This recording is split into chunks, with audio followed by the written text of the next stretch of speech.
안녕하세요. 중동문화 오디세이 안수민입니다.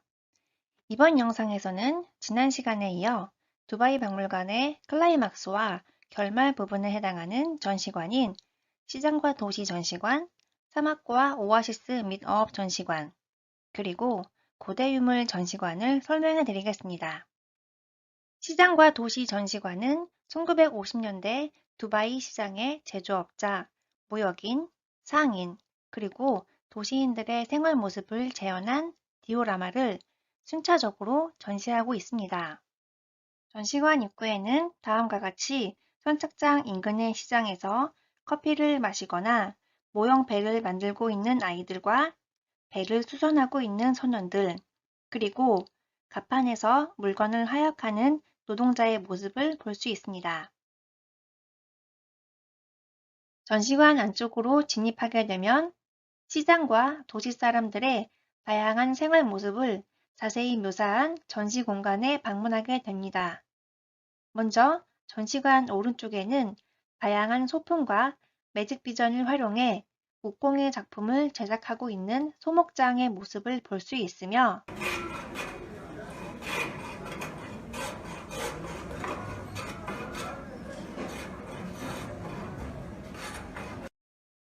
이처럼 시장 속 다소 분주한 분위기를 연출하고 있는 음향 효과도 가미되어 있습니다.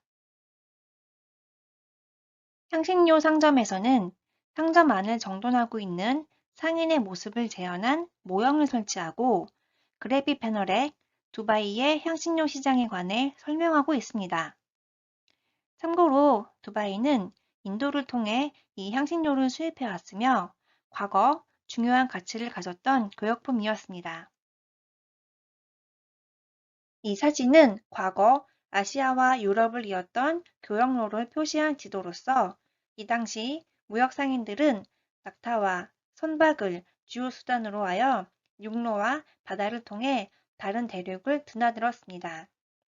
이 당시 인기 있고 중요한 교역품 중 하나였던 향신료는 주로 인도와 동남아시아에서 생산돼 중동을 거쳐 지중해를 통해 유럽 세계로 수출되었습니다. 향신료 교역은 대항해 시대에 이르러 1498년 바스코 다 가마라는 포르투갈의 탐험가가 직접 인도 항로를 개척한 후 더욱 활발하게 전개되었습니다. 바스코 다 가마는 인도 항로를 개척하는 과정에서 포르투갈 리스본에서 출발해 마데이라 제도, 코나크리, 기니만, 희망봉, 모잠비크 등의 아프리카 대륙을 경유하였으며 마침내 향신료의 도시 인도 캘리컷에 도착할 수 있었습니다.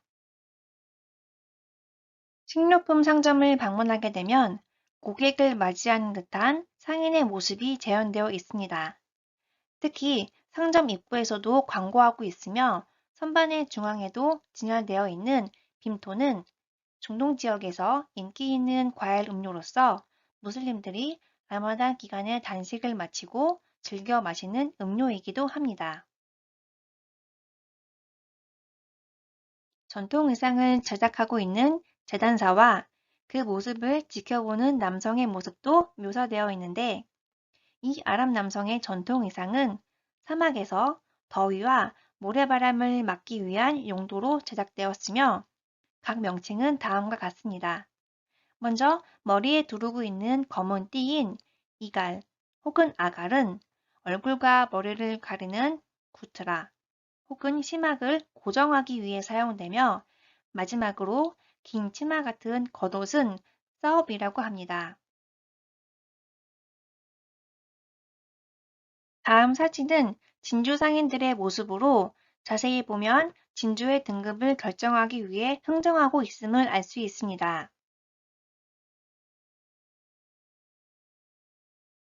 진주 산업은 19세기 두바이에서 주요한 수입원으로 작용하였고 현재에도 두바이의 소중한 전통 산업으로 남아 있습니다. 두바이 박물관의 중요한 전시 중 하나는 이슬람에 관련된 것으로 아랍에미리트에서 이슬람은 국교이자 헌법에도 명시되어 있어 이 지역에서 중요한 역할을 하고 있습니다. 이에 따라 사회 전반에서 이슬람 교육이 강조되고 있으며 다음과 같이 이슬람의 교리를 교육받고 있는 학생들의 모습도 전시되어 있습니다. 다음은 아랍에미리트의 생활 환경을 설명하는 사진들로 각각을 살펴보면 가정집 내부의 침실에서 수공예품을 만드는 여인의 모형과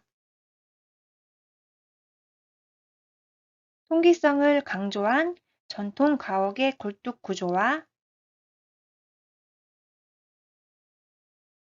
그 가옥의 내부 건축 구조, 지푸라기를 활용해 생활 도구를 만들고 가축과 함께 생활하는 환경과 마지막으로 아랍에미리트 남녀의 전통 의상입니다. 다음은 사막 오아시스 전시관입니다. 이곳에는 베두인의 유목 생활과 오아시스 정착민의 생활 환경을 묘사하는 디오라마, 그래픽 패널, 매직 비전이 복합적으로 활용되어 실제 사막과 오아시스를 재현하고 있습니다. 특히 전시관 전체에서 들리는 야생동물의 울음소리와 물이 흐르는 소리는 실제 사막과 오아시스에 있는 것 같은 느낌이 들게 하며 오아시스에서 대추야자를 경작하고 있는 농부의 모형과 물을 활용하기 위한 관계소로도 설치되어 있습니다. 이 밖에도 텐트 속에서 생활하는 베두인의 일반적인 정보를 그래픽 패널에 설명하고 전통 의상을 입고 있는 남녀의 모형을 독립형 진열장에 배치하여 사방에서 볼 수 있게 하였습니다. 이와 함께 베두인의 장신구를 조가명 진열장에 전시해 관람자가 자세히 관찰할 수 있도록 하고 있습니다. 이곳은 두바이 박물관의 두 번째 클라이막스 전시관인 진주어업 전시관으로 총 3개의 구역으로 나뉘어진 전시 공간에는 잠수부가 바닷속에서 진주를 채취하는 과정, 아랍의 전통 선박인 도우를 건조하는 과정, 마지막으로 해안가 어시장의 모습이 묘사되어 있습니다. 이 전시관에서 가장 흥미로운 전경은 진주 어업에 관한 전시 방법입니다. 다음과 같이 천장에 어선의 선체 아랫부분을 설치하고 전시관 전체에 물고기와 해양동물의 사진이 부착된 그래픽 패널을 전시하여 실제로 바다 아래에 있는 것 같은 느낌을 주고 있습니다. 특히 선체와 연결된 밧줄에 의지해 바닷속에서 진주를 잡는 어부의 모습이 생생하게 묘사되어 있으며 잠수부가 착용했던 잠수복, 그물망, 조개칼, 클립 등 진주 채취에 사용되었던 도구들이 조가명 진열장에 배치되어 있습니다.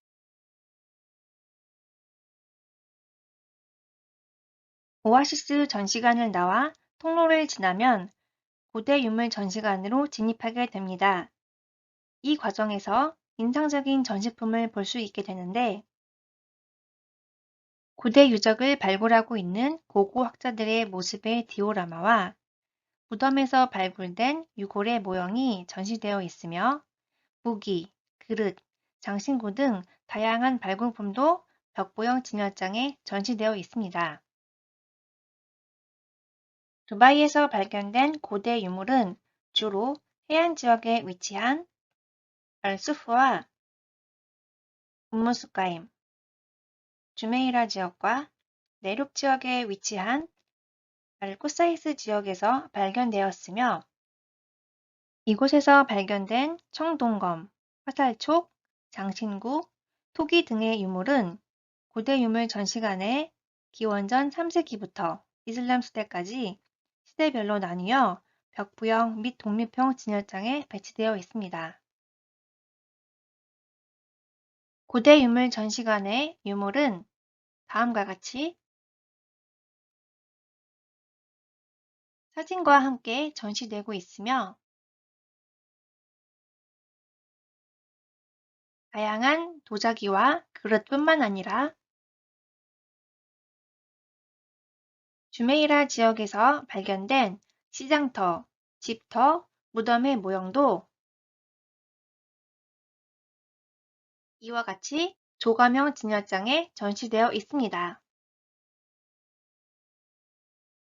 또한 주메이라에서 발견된 이슬람 유적은 아랍에미리트 기념 우표의 사파로도 활용되었습니다.